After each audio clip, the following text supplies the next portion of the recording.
نجم ہے اور ناؤ ہے عطرت رسول اللہ کی۔ الحمدللہ رب العالمین والصلاة والسلام علی سید المرسلین اما بعد فاعوذ باللہ من الشیطان الرجیم بسم اللہ الرحمن الرحیم الصلاة والسلام علیک یا رسول اللہ وعلی آلک واصحابک یا حبیب اللہ الصلاة والسلام علیک یا نبی اللہ وعلی آلک واصحابک یا نور اللہ۔ فرمان آخری نبی صلی اللہ تعالی علیہ وسلم، جس نے مجھ پر ایک بار درود پاک پڑھا، اللہ پاک اس پر 10 رحمتیں بھیجتا ہے۔ صلو علی الحبیب صلی اللہ تعالی علی محمد وعلی آلہ وصحبہ وبارک وسلم۔ محرم الحرام اسلامی سال کا پہلا مہینہ ہے اور اس میں عبادات کا ثواب محرم الحرام میں بڑھ جاتا ہے، نیکیوں کا ثواب بڑھ جاتا ہے۔ اللہ ہمیں اس کی سعادت و توفیق عطا فرمائے۔ محرم الحرام میں عاشورہ بھی ہے، جس میں میرے آقا امام حسین رضی اللہ تعالی عنہ نے اپنے رفقا کے ساتھ شہادت کا جام پیا۔ محرم الحرام میں روزے رکھنے کی بہت فضیلت ہے۔ ایک دن کا روزہ ایک مہینے کے برابر ہے، اور عاشورہ 10 محرم کا روزہ رکھنا سنت مصطفیٰ ہے۔ اللہ ہمیں توفیق عطا فرمائے۔ اہل بیت اطہار سے بھی ہمیں پیار ہے اور صحابہ کبار سے بھی پیار ہے۔ آج انشاءاللہ الکریم اہل بیت اطہار کی جو خصوصیات ہیں اس کے تعلق سے ہم سنیں گے۔ میرے آقا صلی اللہ علیہ وسلم کے اہل بیت کو اللہ تعالیٰ نے یہ فضیلت عطا فرمائی کہ حسب نسب میں اہل بیت سارے انسانوں سے افضل ہیں، سارے انسانوں سے اعلیٰ ہیں۔ میرے آقا صلی اللہ علیہ وسلم نے ارشاد فرمایا، اللہ پاک نے حضرت اسماعیل علیہ السلام کی اولاد سے قبیلہ کنانہ کو منتخب فرمایا، کنانہ میں سے قریش کو منتخب فرمایا، قریش میں سے بنی ہاشم کو، بنی ہاشم میں سے مجھے منتخب فرمایا۔ تو میرے آقا علیہ الصلوۃ والسلام لوگوں میں بہترین۔ میرے آقا علیہ الصلوۃ والسلام نے فرمایا، جبریل امی علیہ السلام نے مجھ سے کہا کہ میں نے زمین کے مشرق و مغرب الٹ ڈالے، لیکن محمد صلی اللہ علیہ وسلم سے افضل کسی کو نہ پایا۔ سبحان اللہ۔ یہی بولے سدرا والے، چمنے جہاں کے تھالے سبھی میں نے چھان ڈالے، تیرے پائے کا نہ پایا تجھے یک نے یک بنایا۔ تو میرے آقا علیہ الصلوۃ والسلام کا عرب سب سے افضل، میرے آقا علیہ الصلوۃ والسلام کا قبیلہ سب سے افضل، میرے آقا علیہ الصلوۃ والسلام سب سے افضل، تو آپ کے صحابہ بھی سب صحابہ سے افضل۔ سارے نبیوں کے جو صحابہ تھے با وفا رفقا تھے، ان سے میرے نبی کے رفقا افضل، اور سارے نبیوں کی اولاد سے میرے نبی کی اولاد سب سے افضل ہے۔ آخری نبی مکی مدنی صلی اللہ علیہ وآلہ وسلم نے فرمایا، قیامت کے دن میں اپنی امت میں سب سے پہلے اپنے اہل بیت کی شفاعت کروں گا۔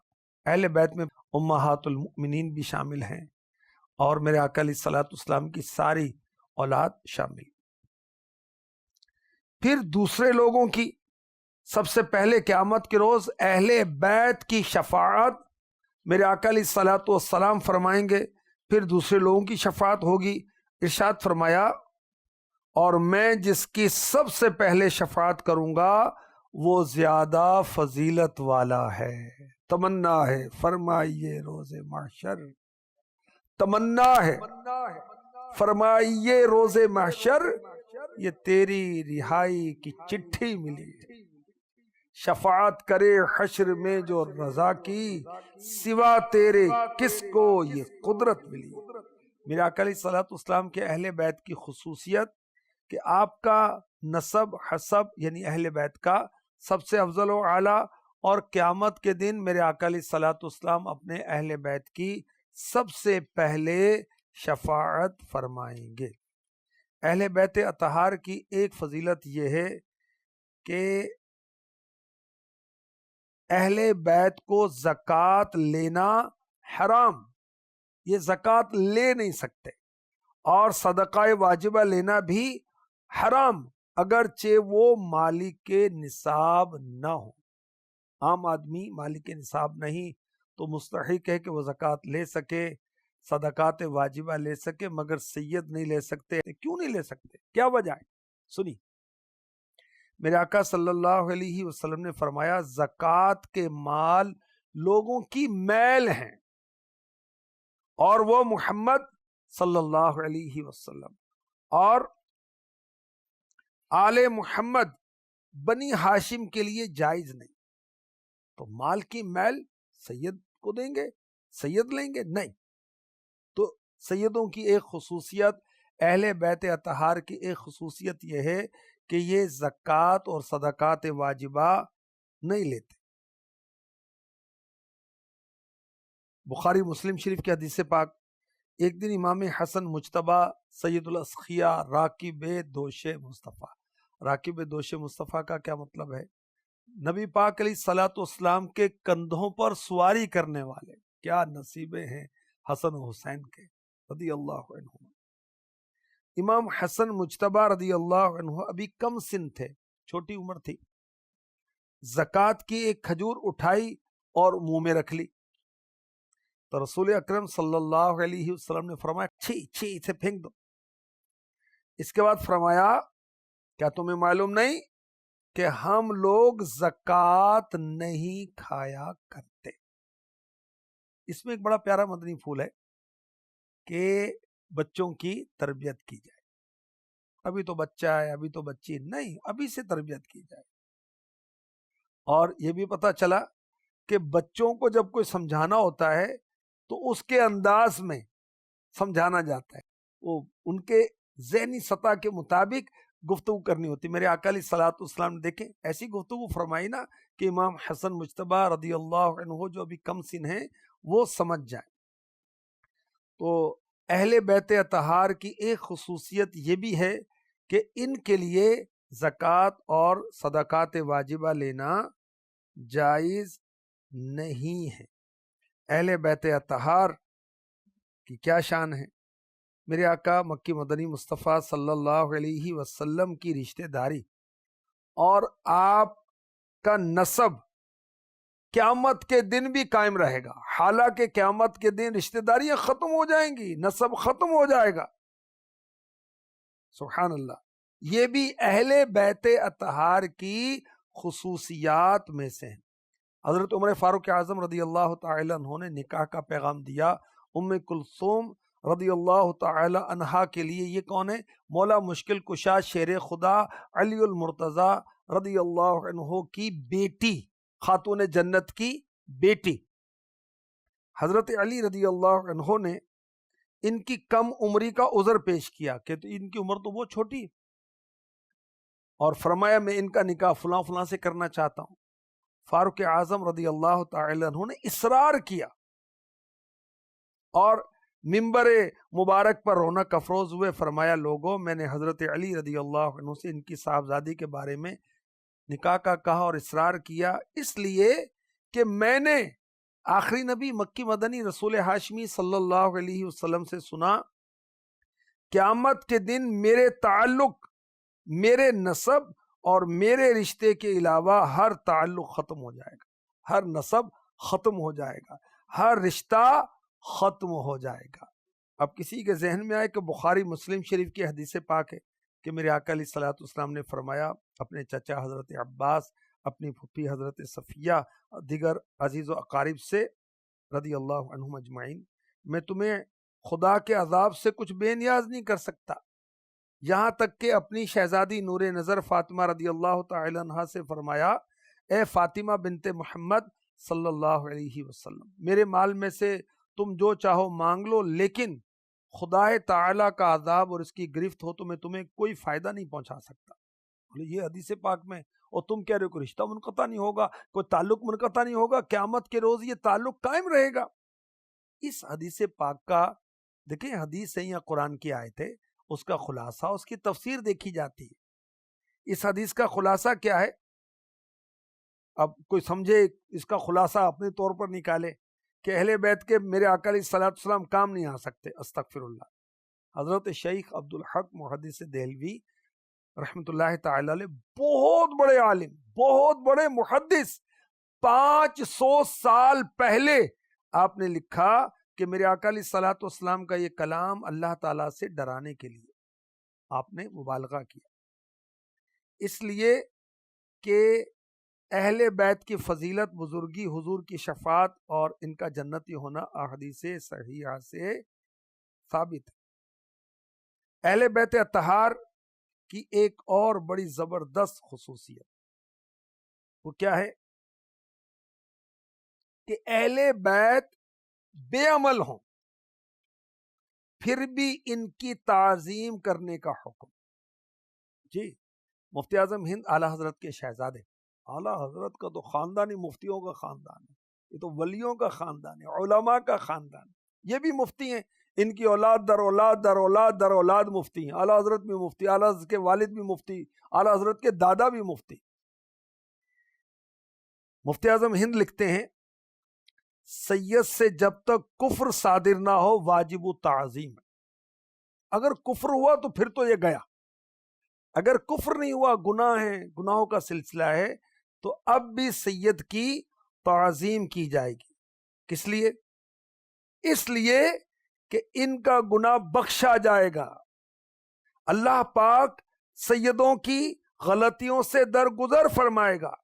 ایک صورت تو یہ کہ موت سے پہلے ان کو توبہ کی توفیق نصیب ہوگی، یہ توبہ کریں گے گناہوں سے، ان کی زندگی، ان کا لائف سٹائل بدلے گا، اور یہ بھی ہو سکتا ہے کہ اللہ تعالیٰ اپنے کرم سے معاف فرما دے، وہ مالک ہے۔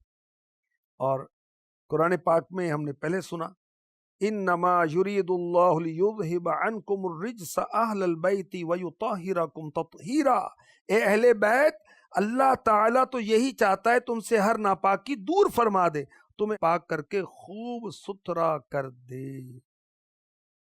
میرے آقا صلی اللہ علیہ وآلہ وسلم نے فرمایا بے شک فاطمہ نے اپنی پاک دامنی کی حفاظت کی، اللہ تعالیٰ نے انہیں اور ان کی اولاد کو جہنم پر حرام کر دیا۔ سبحان اللہ۔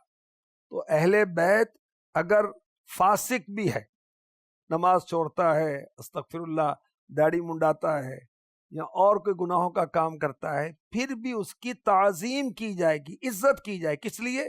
اس لیے کہ یہ سید ہے، اس لیے کہ اس کا نسب مبارک ہے، اس لیے کہ یہ میرے آقا علیہ الصلوۃ والسلام کے خاندان کا ہے، یہ آل رسول ہے، یہ اولاد رسول۔ سبحان اللہ۔ اب میں آپ کو اس تعلق سے ایک دو حکایتیں بھی سناتا ہوں۔ ایک بزرگ تھے حضرت ابو محمد فاسی رحمۃ اللہ علیہ، مدینہ پاک کے بعض حسینی سیدوں سے بغض رکھتے تھے۔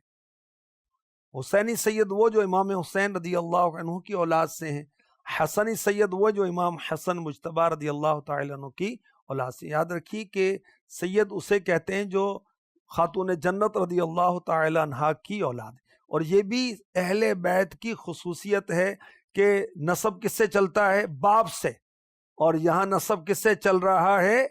بیٹی سے۔ سبحان اللہ۔ تو یہ بزرگ جو تھے مدینہ پاک کے بعض سیدوں سے بغض رکھتے تھے۔ کیوں؟ کہ وہ سنت کے خلاف افعال کرتے تھے، وہ بعمل نہیں تھے۔ کہتے ہیں کہ میں ایک دن مسجد نبوی میں روضہ رسول کے قریب سو گیا، میں سویا، قسمت جاگ گئی، سبحان اللہ، آقا نے جلوہ دکھا دیا، خواب میں زیارت کرا دی، میرا نام لیا، فرمائے کیا بات ہے؟ میں دیکھتا ہوں تو میری اولاد سے بغض رکھتا ہے۔ عرض کی یا رسول اللہ، اللہ کی پناہ، میں انہیں ناپسند نہیں کرتا، یہ سنت کے خلاف عمل کرتے ہیں۔ میرے آقا علیہ الصلوۃ والسلام نے فرمایا کیا نافرمان اولاد نسب سے وابستہ نہیں رہتی؟ اللہ اکبر۔ عرض کی ہاں۔ فرمایا یہ نافرمان اولاد ہے، حضرت ابو محمد فاسی رحمۃ اللہ علیہ فرماتے ہیں میں جاگا تو میرے دل سے سیدوں کی دشمنی ختم ہو چکی تھی، عداوت ختم ہو چکی تھی.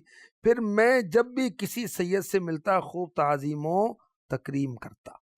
تو سیدوں کا ادب کیا جائے گا، سیدوں کا احترام کیا جائے گا، سیدوں کو آنر دی جائے گی، ان کو رسپیکٹ دی جائے گی، چاہے وہ بے عمل ہوں. ہاں استغفر اللہ کافر ہو جائیں تو پھر وہ الگ بات ہے، پھر تو وہ دار اسلام سے چلے گئے. پھر ان کی سیادت بھی یاد رکھے باقی نہیں رہتی. کہیں کہ جی فلاں سید استغفر اللہ وہ کافر ہے، نہ وہ کافر ہوا تو سید رہا ہی نہیں، وہ اس سے خارج ہو گیا. اب جو سادات کرام ہیں ان کو بھی سوچنا چاہیے، انہیں بھی اس بات کا خیال رکھنا چاہیے کہ وہ سنت کے خلاف عمل نہ کریں، وہ ایسا عمل نہ کریں کہ کسی کو بات کرنے کا موقع ملے. اور بہت پیاری حکایت کفریہ کلمات کے بارے میں سوال جواب جو ہے اس میں امیر اہل سنت نے لکھی، یہ بھی بڑی توجہ کے ساتھ سنیے، انشاءاللہ الکریم اس سے بھی سیدوں کی محبت آپ کے دل میں پیدا ہوگی. اور جو سادات کرام سیدزادے سن رہے ہوں گے تو ان کے دل میں عمل کا جذبہ بڑھے گا انشاءاللہ. حضرت عبداللہ بن مبارک رحمۃ اللہ علیہ ایک بار کہیں تشریف لے جا رہے تھے، راستے میں ایک سید صاحب ملے، کہنے لگے کیا خوب آپ کے ٹھاٹ باٹ ہیں، اور ایک میں ہوں کہ میں سید ہوں لیکن مجھے کوئی پوچھتا نہیں ہے. حضرت عبداللہ بن مبارک رحمۃ اللہ علیہ نے فرمایا ہم آپ کے نانا جان کی سنتوں کو اپناتے تو عزت ملتی ہے، اور آپ اپنے نانا جان کی سنتوں کو نہیں اپناتے، ترک کرتے ہیں، بے عملی کرتے ہیں تو پیچھے رہ گئے. حضرت عبداللہ بن مبارک رحمۃ اللہ نے کہہ تو دیا، مگر جب رات کو سوئے تو آقا علیہ الصلوۃ والسلام جد الحسنین حسن و حسین کے نانا جان، فاطمہ تو زہرا کے بابا جان، رحمت عالمیان امت کے حال سے آگاہ ہیں، خوابوں میں تشریف لے آئے. خوابوں میں تشریف لے آتے ہیں جب چاہتے ہیں، یہ بھی ان کو اللہ نے یہ اجازت دی. آپ تشریف لائے صلی اللہ علیہ وسلم، چہرے پر ناراضی، فرمائے تم نے میری آل کو بے عملی کا تانا کیوں دیا؟ بیدار ہوئے، صبح سید صاحب کو ڈھونڈ رہے ہیں کہ ان سے میں معافی مانگوں، ان سے میں ایکسکیوز کروں، معذرت کروں. اب ادھر سید صاحب جو ہیں حضرت عبداللہ بن مبارک کو ڈھونڈ رہے ہیں، دونوں کی ملاقات ہوئی. اب حضرت عبداللہ بن مبارک رحمۃ اللہ نے خواب سنایا. سید صاحب نے سن کر کہا مجھے بھی رات میں نانا جان تشریف لائے تھے خواب میں اور فرما رہے تھے تمہارے اعمال اچھے ہوتے تو حضرت عبداللہ بن مبارک تمہاری کیوں بے ادبی کرتے؟ اب حضرت عبداللہ بن مبارک رحمۃ اللہ علیہ بہت ندامت کے ساتھ سید صاحب سے معافی مانگ رہے تھے، اور سید صاحب نے بھی گناہوں سے توبہ کر کے نیکیاں کرنے کی اچھی اچھی نیت کر لی. سبحان اللہ.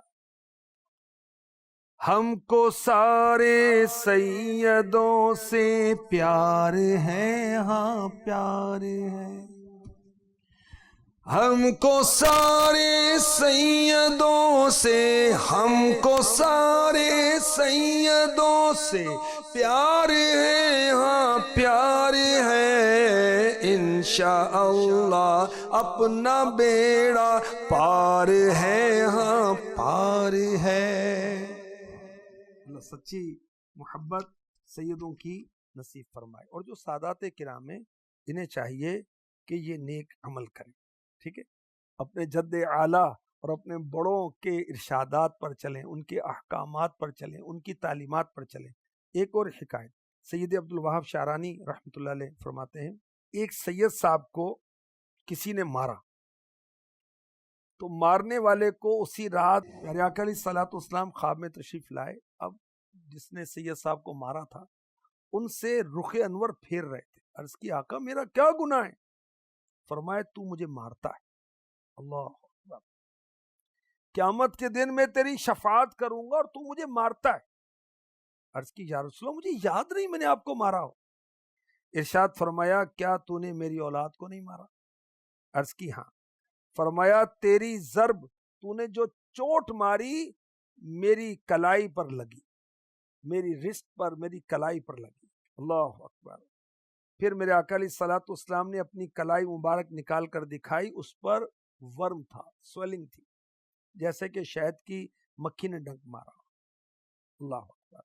تو سیدوں کا بہت ادب، بہت احترام کرنا چاہیے، اور اگر وہ سید بے عمل بھی ہے، گناہ گار ہے، کسی گناہ میں ملوث ہے خدا نخواستہ، پھر بھی سید ہونے کی وجہ سے اس کی تعظیم کی جائے گی۔ ہمیں سیدوں سے بھی پیار ہے، ہمیں صحابہ سے بھی پیار ہے، اور انشاءاللہ اپنا بیڑا پار ہے۔ امیر اہل سنت کے بڑے پیارے اشعار جس میں صحابہ کی محبت کی بھی بات ہے، اہل بیت اطہار کی محبت کی بھی بات ہے۔